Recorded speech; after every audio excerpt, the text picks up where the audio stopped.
Good evening, ladies and gentlemen. Many thanks for coming to this session. I see a lot of familiar faces and some new faces, so I hope some of you, probably all of you, will learn something about this program, which is very, very new at ADI. First of all, I'm going to introduce my panelists, who are Amalia Fonk Utomo, the ADI Head of Accreditation. She lives in the Netherlands.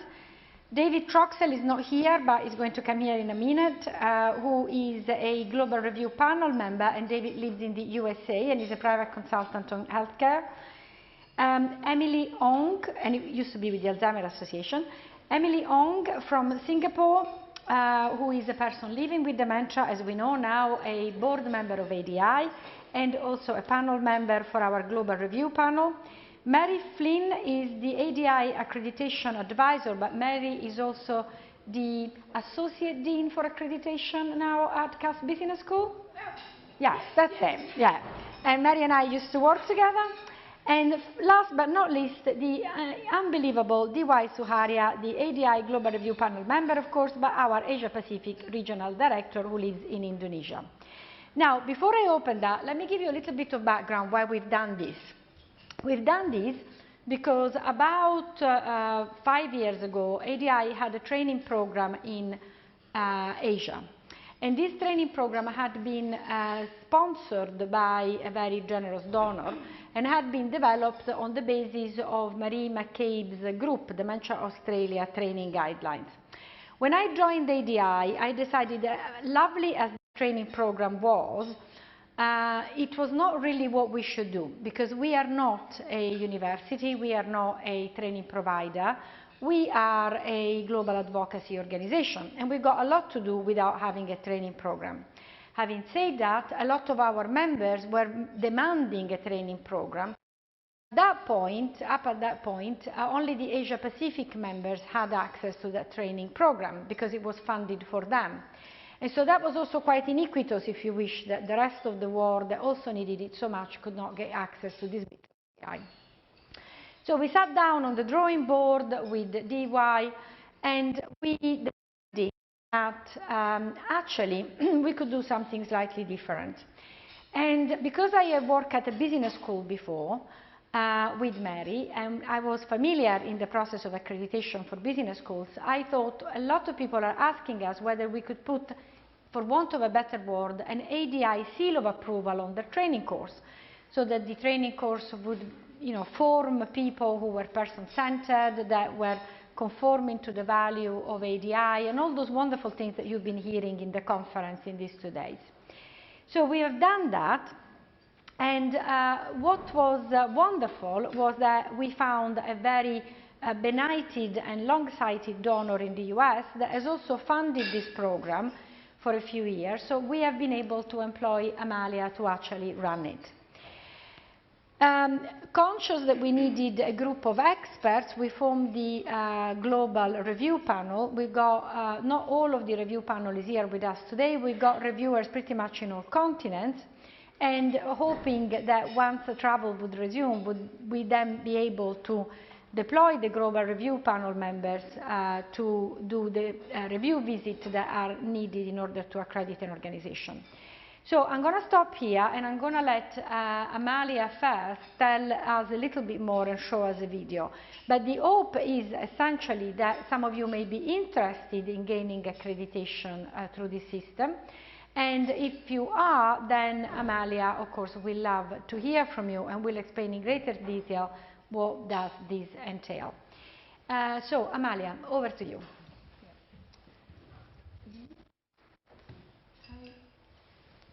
Hi. Hi, everyone. I think first thing first, I want to show you a video. Can we play a video?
Can I have an applause first in the front? Yeah. So, looking at this session, accreditation in the lunch time, and then you guys can enjoy. Yeah, I hope this is really unique accreditation. So, I'm Amalia, head of ADI Accreditation, head of accreditations. I've been in this position for a year and 2 and 3 months. This is my first time hosting and participating in ADI conference as a staff. So, 5 years ago, 6 years ago, I'm participating as a volunteer. It's really an honor to be here. And it's Paola's mentioned in the beginning that ADI accreditation is unique. It's a new product. And if a new product, everything is, the experience is new. So every experience is a learning process for us.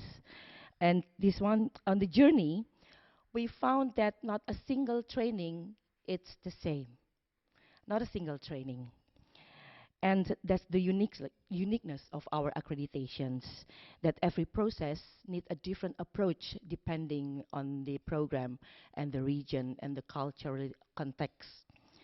And this is not an academic accreditations. This is, we can say, a bespoke accreditations.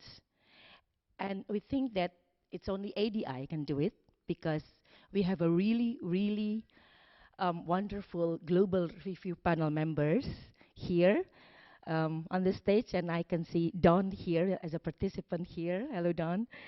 And of course, it's not just the global review panel members, but we have our partners and our dear members across the globe to help our program.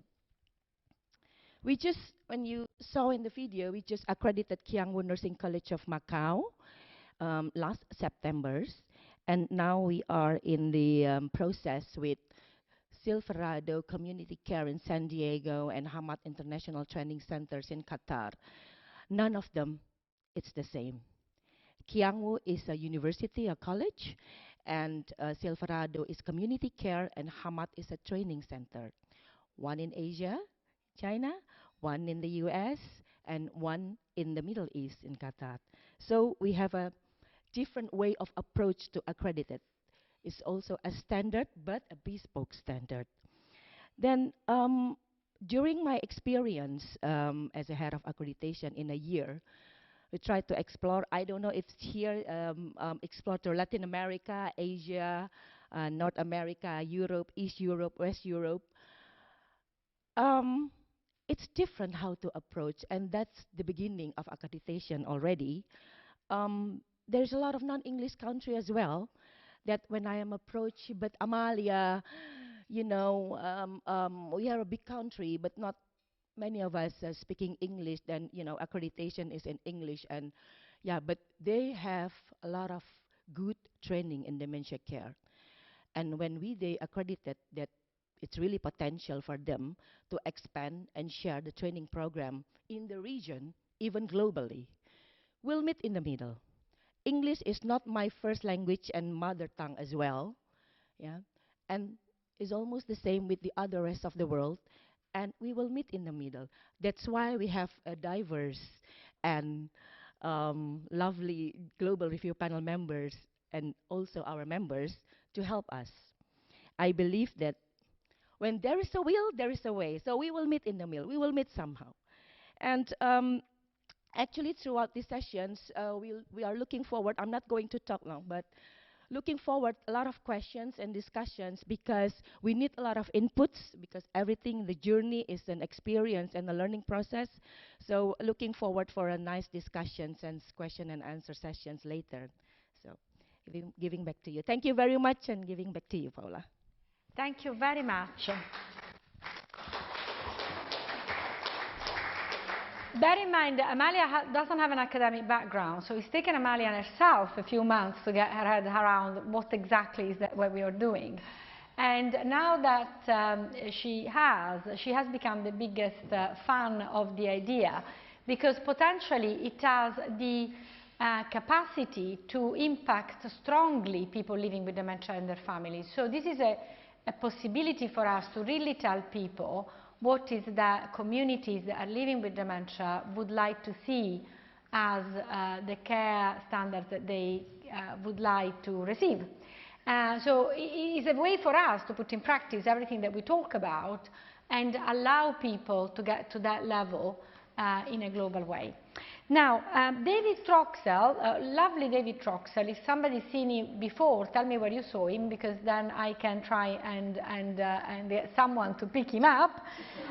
We don't have him there. I'm sure eventually we'll like, oh my God, I was supposed to be at the panel.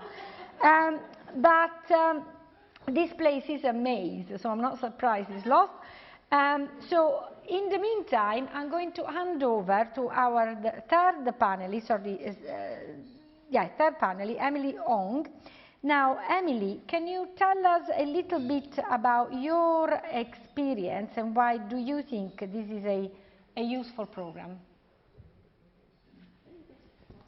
You can do whatever you want, Emily, either sitting down, you've got the microphone, you don't have to go there, as you wish. Okay, I prefer to stand right there. No problem. Yeah. Hello. Is it on? Hello? Yeah. Yeah. For many of you, you won't know me because I'm still very green in advocacy. I only started my advocacy in 2019 after I joined the support from Dementia Singapore on the Voices for Hope program, which is an advocacy program. And that is how I started. And so my name is Emily Ong, and I'm diagnosed with dementia, young onset, in 2017. Don't ask me what is my age, because I'm bad in my math from start, but the dementia make it worse now. Yeah, and so when Amalia approached me and said that, Emily, would you like to be in the accreditation team? I said, yes. Why? It's nothing about us without us. And then also because I'm an educator, so accreditation is very important, even for us in early childhood. So, for dementia, there should be no difference at all. Dementia training package equally need to have that kind of quality standard and assurance, and push the organization to continue to improve, to have that Kaizen method of mentality approach. Yeah. So as a person living with dementia and an advocate from a multicultural society like in Singapore, actually I'm from Malaysia, I see my role in the accreditations more from the angle of the inclusion of the voice of the people living with dementia and care partner, okay, or carers. And then the need to have a cultural appropriate dementia care program. So when I sit in the team, when looking at the program, my role is that the first thing is I need to ask myself and look at whatever that document that they submit to us is, does the program committee of whatever institution consult and involve person living with dementia or the care partner in their own local community in the course development? Because it has to be about the community they are serving, and it cannot be a direct plug from outside and then try to make it and apply it for the people living with dementia, because whatever that they train will not be relevant and able to support the people living with dementia and their families and care partners. So this direct involvement, the involvement of the civil society of their own respective country is very important, and it's also it also helps the program to be culturally sensitive, and then competence training is very important. So delivering care that respect the needs and the wishes and the experience of the person living with dementia and their care partners in the local context. So the cultural tailored person-centered care is very important, because for us from the Asian society, our culture is very different. We are not so individualistic, but we are more on the collective. So our family play a very important role in our dementia care planning. I mean, even for me, I'm so mild, but whoever that involved the planning of how I go about and doing things, this always involve my family. It's not just about me. Yeah.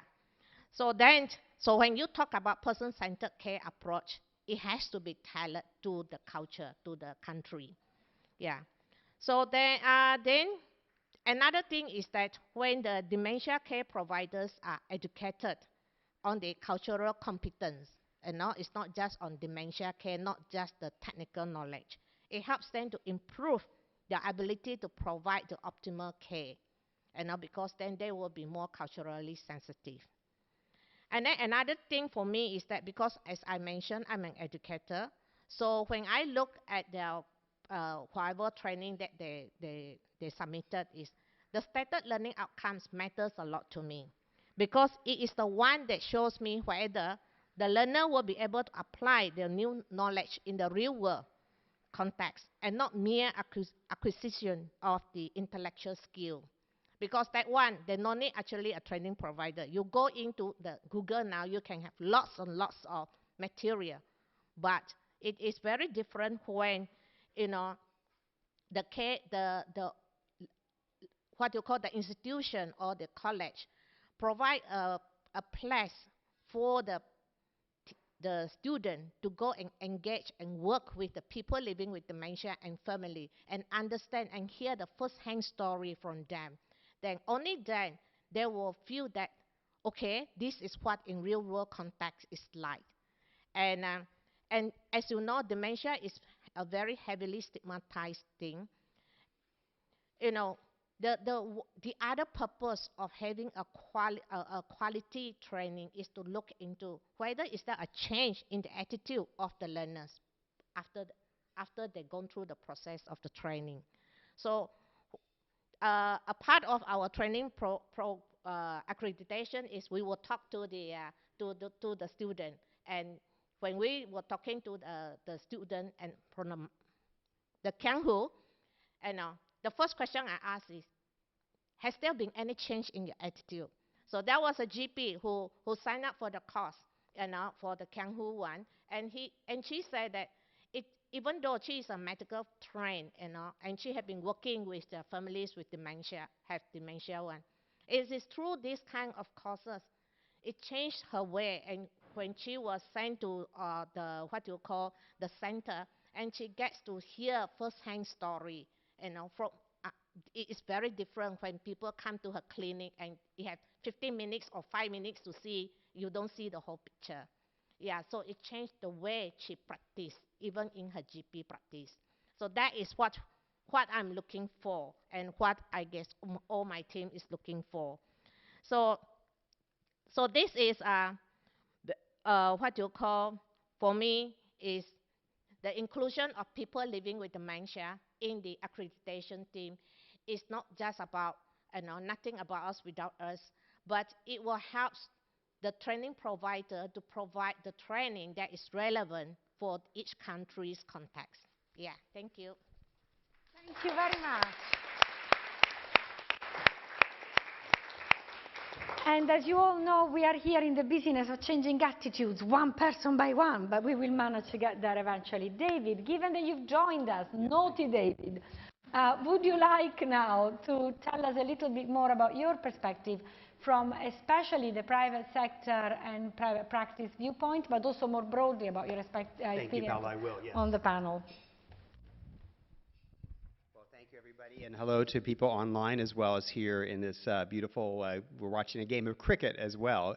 Not that any of us Americans understand the game of cricket, so I may have to have a tutorial later. Wanted to thank you. I'm David Troxel from Sacramento, California, and I've worked in university settings, nonprofit settings, Alzheimer's Association, and for the last about 12 years I've had a consulting practice where I work with a lot of organizations who operate dementia care, residential care communities, and in-home services. And I've been very fascinated by the accreditation process, because one of my personal beliefs is that it is so important for organizations, whether it be a nonprofit, a society, or certainly the for-profits, to do a much better job in training than we have done. I think particularly, I'll speak in the United States, I think the training is not very inspired, not very thorough, not very effective by and large. And so I was very excited when Paola and Mary and the team asked me if I might join this accreditation project. And I've been very impressed with the work that's been done by your wonderful group, Paola. Basically, from a kind of private industry or nonprofit perspective, I see that Alzheimer's Disease International, by reviewing curriculums, by inspiring people to take contemporary best practices, evidence-based and evidence-influenced practices, they're helping the private sector, I think, truly support their professional carers to do a much, much better job. So a few things I've been very pleased about, having participated now in one full accreditation cycle and have more to come, and seeing the work that's been done with this organization, is that the standards, I think, again, to me, are very contemporary in their field. They do involve, as Emily was saying, people living with dementia. They recognize the importance of activity and engagement, about socialization being in so many ways the treatment for dementia. And I think people can use these guidelines to really evaluate their own services and to be aspirational, I think the benefits of this, because I think sometimes in the nonprofit sector we don't talk enough about benefits, but I would say that certainly to achieve an accreditation from Alzheimer's Disease International, this global company, I think will certainly be a mark that your organization has a quality program that, again, is ambitious and very thoughtful about the needs of not only families, staff, but also people living with dementia. I think from a strictly business perspective, I think having this mantle of an accreditation from ADI, I think will be very, very powerful for any organizations who do work internationally or who are trying to get more attention within their own country. Certainly, I know many of you come from Alzheimer's societies globally, and I know that resources can be limited. I think achieving this kind of accreditation will help you with your funders, help you with government and nonprofit or other funders, when you can say that the program we're asking you to sign up for, the program we're asking you to support or even give money to, has been reviewed by this international group with quality and be seen as an excellent program. So I'm very happy to endorse the process. I think, again, that this will be something that will help you improve your programs and also help you find more success in the marketplace. And I will say, having gotten to know all of the wonderful group here, I think the group is very collegial and very interested in working with organizations to succeed through this entire process. So thank you, Amalia, and all the folks here for involving me, and I'm delighted to participate and happy to participate in the conversation, Paola, as well. Thank you so much, David. What a great perspective. And coming from you, who have done training and elevated standards in healthcare in America for many, many years. And if you haven't seen it, David also supported a wonderful symposium that was pre-recorded. It's in the material of the conference that you can see after the conference, celebrating Virginia Bell, an educator and a person that has worked with dementia, who has now 100 years. So this was the centenary. And she's still with us, and she's still working, and a great example of healthy living, if there is one. Virginia, my dear friend and writing partner, again, she's having her 100th birthday, June 30th. Happy birthday, Virginia, if you're watching from Lexington, Kentucky. And she's attended 30 ADI conferences. And I guess she's presenting this time with our efforts, so there you go. Thank you. Indeed. And I should have said, David is a very famous author of best practices in dementia care. Now, to continue with our star-studded panel, it's my pleasure to introduce you to Mary Flynn, who has put some rigor, some academic rigor, in our rather more joyful approach to get this done, because it has to get done. So, Mary, would you please come to the podium and tell us how did you beat us into some level of organization? And by the way, there is a lot of questions coming up. We're going to take that later for those of you who are online. Good. Well, I'm extremely passionate about accreditation, as I guess DY, Amalia and others are aware, so I will try to keep this short. First of all, just fantastic to be here today, and thanks to Paola, we first spoke about this project, I think, over 3 years ago, maybe over 3 years ago now. We worked in Bayes Business School, City University of London, and my role there is basically to oversee the design, the development, the evaluation of programs, but I also focus on accreditation, and that is effectively why I'm here today and working with the team. And I guess putting it very simply, and I'm sure most of you will be aware of this, accreditation it's a type of endorsement, a stamp of approval of training and learning, and in the case of ADI, it will be a stamp of approval, a recognition of good training, good learning activities within an organization, be it a university or a college or a local training body, or something quite local to a community. All would be eligible to apply. And I worked closely with DY in developing standards, and you will see from the website how that has evolved, the standards that we would effectively use when we would accredit either a training provider or a training program, or indeed individuals maybe further down the line who are very closely involved with training and with the delivery of care to those living with dementia. It is a rigorous process, but it should be. And in order to give ADI stamp of approval, we need to have some criteria there. We need to have some firm standards. We need to be assure ourselves that indeed the training or the learning activity is worthy of ADI accreditation as such, their stamp of approval. I think that's probably enough. Others have basically described where we are today.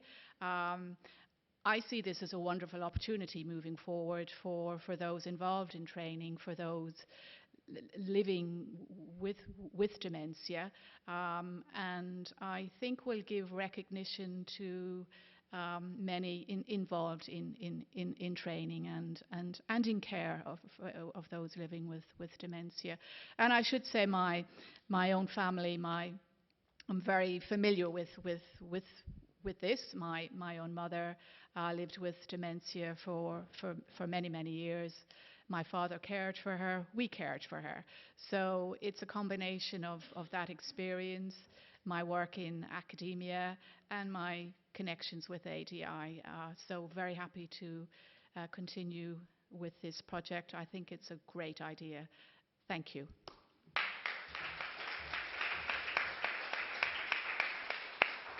Thank you very much, Mary. I really don't know what we would have done without Mary, because this has now become a proper, a very serious and very thorough process, and I'm really proud of it. Now, DY, you are going to give us another perspective. Please come to the podium. You will have questions. There are questions popping in, but any practical question, I'll also take questions from the floor, of course. We will leave quite a lot of time for Q&A, as we know that a lot of you will have very practical questions. DY. Thank you, Paola. My name is DY Suharya. I'm the Regional Director of ADI, Asia Pacific. I'm also a founder of Alzheimer's Indonesia and took care of my mom. She was diagnosed with dementia vascular in 2009. The perspective from an Asia Pacific context and from myself, when I first learned about my mom that was diagnosed with dementia, I learned public health communication, and I'm a trained journalist as well. And in order to be able to navigate the journey of caring properly, knowledge and skills are important in that journey. So I tried to seek help and education and all that. It was nothing in Indonesia back then in 2013. So I established Alzheimer's Indonesia and established a support group and understand the importance of training, importance of capacity building. So from running an organization in Indonesia led me to understand about ADI. There are more than 100 associations, all aiming to improve quality life of people with dementia and family caregivers. I was affected as a caregiver of my mom, one person with dementia affecting the entire family. So our quality of life is affected. And having training, solid, high-quality training is really helpful. So in ADI Asia Pacific, I oversee 20 members, as Paula mentioned earlier. With the support of Australia and Singapore in the beginning, we managed to train 14 members in Asia Pacific, but the people always want more, and a stamp of approval, accreditation is the idea that we discussed. And from a perspective of Asia Pacific, why accreditation benefits or add value to members?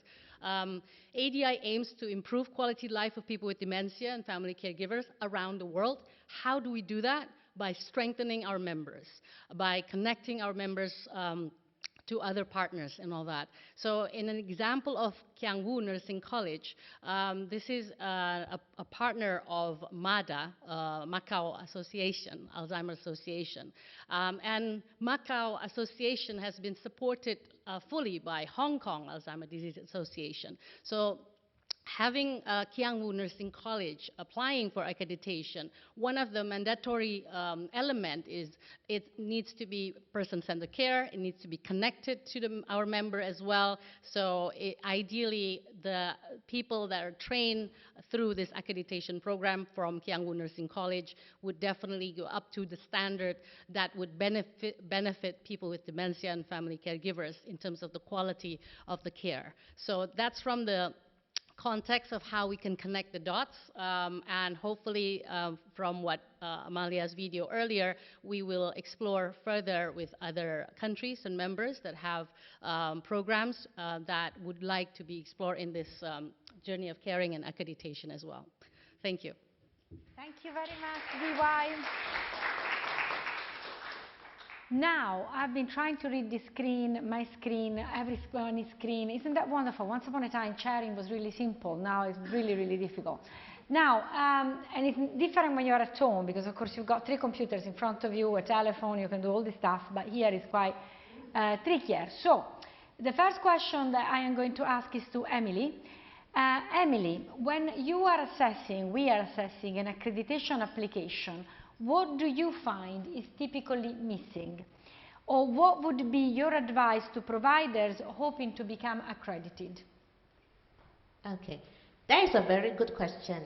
Well, for me is that no, the one thing I found that is missing is still very theoretical, and there is not much involvement of the people living with dementia and their care partners into what you call, either you incorporate it right at the beginning when you are trying to find out what are the needs of the people that you are serving, or somewhere in the middle when you have the framework, you get the people living with dementia, the care partners in, and also during the delivering of the program, whereby you can include the people living with dementia as part of the instruction and a part of the instructor. Is that called? Yeah. So that is one thing I found that it is missing. Brilliant. Well, that I think covers it entirely. And again, you know, we've only had so far 3 full applications, so I'm sure that we ourselves are going to learn more as the time kind on this topic. Now, anybody in the room before I take the next online question? Yes. Elaine, do you want to tell us? Yeah, I'd like to ask Mary. We have a microphone for you there, if you you. wish. Thank you very much. I'd like to ask Mary a little bit more about the criteria that you said you have like very strict criteria in place. And the other question is regarding language issues. So for example, in Brazil, if we want to have a training course accredited, how it would be, because it would be entirely in Portuguese. Yeah, well, just very quickly, in terms of the standards, I developed 3 sets of standards as such. And the first set would be applicable to the organization or the overall training body, and the first of our reviews was focused on a university, really. So standards there would be applicable to the provider as such. And the other set of standards would focus on the training and the training of trainers, etc. They are quite specific, but they can also be quite general. So I feel both sets of standards could be, I suppose, altered a little bit to reflect the organisation that would be applying for accreditation. And again, very briefly, if we're looking at a provider, we would assess the overall management of the institution or the training body, the provider, as I would say, and looking at facilities, broadly speaking, looking at their finances, their budgets, are they fit for purpose? Are they fit to deliver a training program as such? And then the other set of standards would focus on the training, be it a module, a course, maybe even a degree program. And there would be 8 to 9 standards there, and that would involve looking at the design of the program, how the lecturers, the trainers are trained. We would like to see more input from students and seek their opinion on the training, etc. So broadly speaking, 2 sets of standards, and certain criteria would need to be met within those standards in order to receive accreditation. So I think the website, when you have time later over the next few weeks, I think the information is very well presented there, ADI website. So it's quite detailed, but needs to be if an organisation is worthy of ADI accreditation. Does that help? Does that? Yeah. Thank you very much. And as we... Yes. The idea, okay, we've written the standards, of course, in English, but working in an international, with an international organisation, the idea would be for reviewers to be a part of that local community. So we have an international review board at the moment, but moving forward, it's not to say we can't involve local individuals to be part of that review process.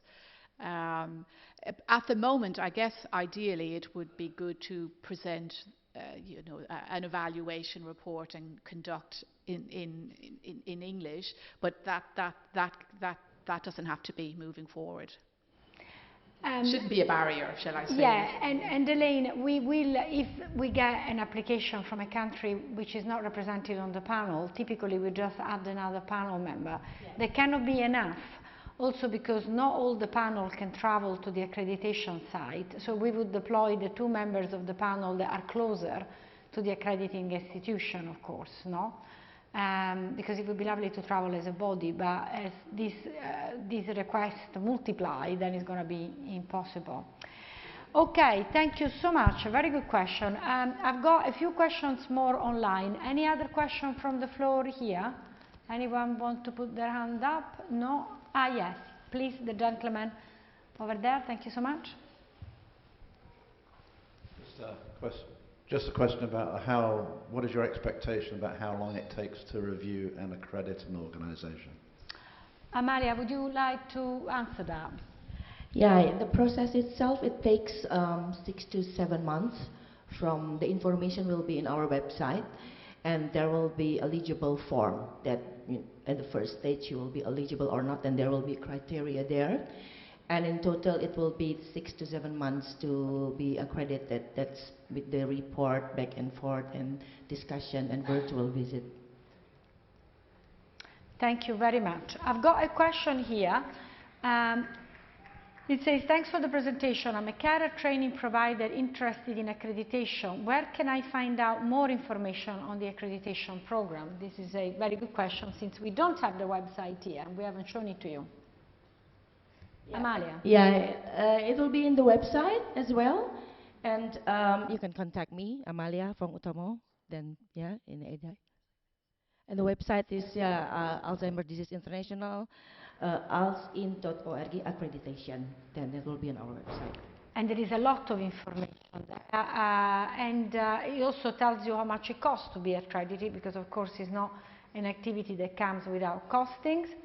Amalia, there is another question for you here. Thanks for putting on this session, really important work. How do you ensure the accreditation program respects cultural and regional diversity? Perhaps DY could take this one.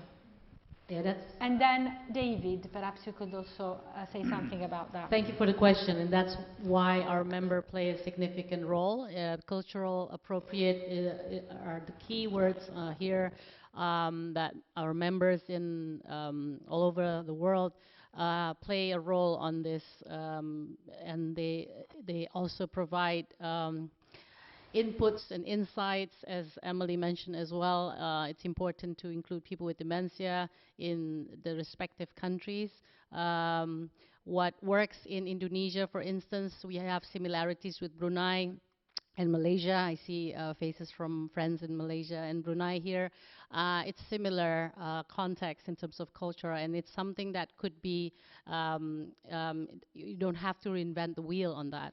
So this is why it's important to have members' involvement as well with the institution that apply for accreditation. Thank you very much, DY. David? Well, I think DY did a great job answering. I guess what I'd say is we have a diverse panel that's going to be growing in terms of, you know, regional representation. And I think that there's a sophistication, thanks to Paola and her team, that we understand that the world's a very different place, and what may work in California may not work in Calcutta, you know, and vice versa. So I think that as anyone applies, my perception as a member of the panel is that, you know, we are going to be working, hopefully, to help people succeed in their process. And if something isn't ready, or if there are some challenges, we'll just communicate with them. But I think the process really reflects the values of ADI. So I think it will be very open to diverse candidates for accreditation in you know, all sorts of settings. Thank you very much, David. Now, we have a video from Kiang Nursing College in Macau that wanted to share their experience of going through accreditation. We thought it would be useful for you to see that. Could we play the video, please? And then we can take probably one other question before we close.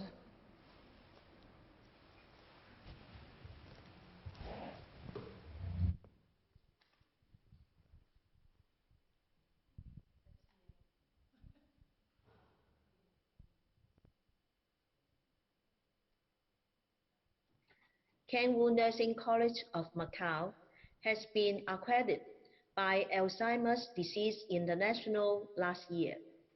Few years back, Kiang Nursing College of Macau learned that ADI is planning this accreditation program. We welcome the idea of accreditation project and consider that being accredited would make our dementia care courses, which the college has run for a few years for dementia care workers, to be more accepted and recognized. We keep track of the project and indicate our interest to ADI when the accreditation program is opened for application. To our knowledge, KWNC is the first organization seeking accreditation with ADI. We have worked closely with ADI throughout the process. With COVID, the 3 days accreditation exercise were conducted online last September. Surely the accreditation has provided opportunity for the college to review its readiness to be a dementia care training provider and also to re-examine the quality of the dementia care courses. As Professor mentioned earlier, KWNC has been running dementia care courses for care workers and carers for people with dementia in the past few years, which are well reckoned in Macau. This March, after the accreditation, we organized the accredited 90 hours dementia care courses for care workers, which has attracted 3 times more applicants, and some applicants are put on the waiting list. And we believe the accreditation has contributed to the increased number of applicants for the courses. It is the college's regular practice to evaluate the courses and to collect participants' feedback for evaluation and future development. And surely the participants' reason for doing this dementia care course is one area we're going to explore. Meanwhile, the college is planning a master program in elderly care for healthcare workers, and the dementia care courses will definitely be included as subject of the master program. We welcome anyone who is interested to be accredited as provider to join the provider family. Thank you. Well, that is a great testimonial, isn't it? I have to say, DY, Amalia, you did very well there to do such a lovely video. It's been a pleasure to work with the Kiang Nursing College. Of course, we were our first accreditation and we were learning ourselves throughout it, and they've been also very patient to this process. Now, can I say, I've got one astounding question, but before doing that, is there anyone in the room with one question? Otherwise, I will ask this last remaining question to the panel. Is there any follow-up to training providers who have been accredited? So this is really about continuing professional development. And Mary or Amalia, perhaps Mary, you would like to take that? Yes, the short answer is yes. As part of the accreditation process, we, I guess, as a panel, will write a report based on the accreditation, on the report that's submitted to us from the organization, and our subsequent visit to the organization, the facilities, meeting with staff and trainers and students, and those who have been trained in the process. And accreditation should be seen really as a help to a trainer or a provider. And what we can do is give some recommendations in terms of next steps, in terms of helping an organization or a provider to develop and improve in the work that they do. And what we would like to do moving forward is maybe every couple of years to maybe come back and just for an update on terms of how the provider is, how they're working, how the training programs are developing, based on the recommendations that would come from the review. So it's very much a supportive process as well as a mark of approval. So yeah, the answer is yes, much can happen in terms of development moving forward. Well, thank you very much, Mary. And if I can add, one of the reasons why we did this program was that the previous training that we were doing, there was no real follow-up or capacity to do CPD because it was done not by an accredited provider. Usually those have alumni programs and can keep in touch much better than we could ever do. And so we were concerned that in the absence of continuing professional development, people could be trained, then would not refresh their knowledge, and that would be ultimately detrimental to people living with dementia and their families. So it's very important to us to accredit institutions that are committed to CPD, and that is one of the criteria by which we actually choose those institutions. So with that, if there are no further questions from the floor, I would then declare this panel concluded. Thank our panelists, thank all of you who have assisted, and please do get in touch with Amalia should you need more information. Thank you so much.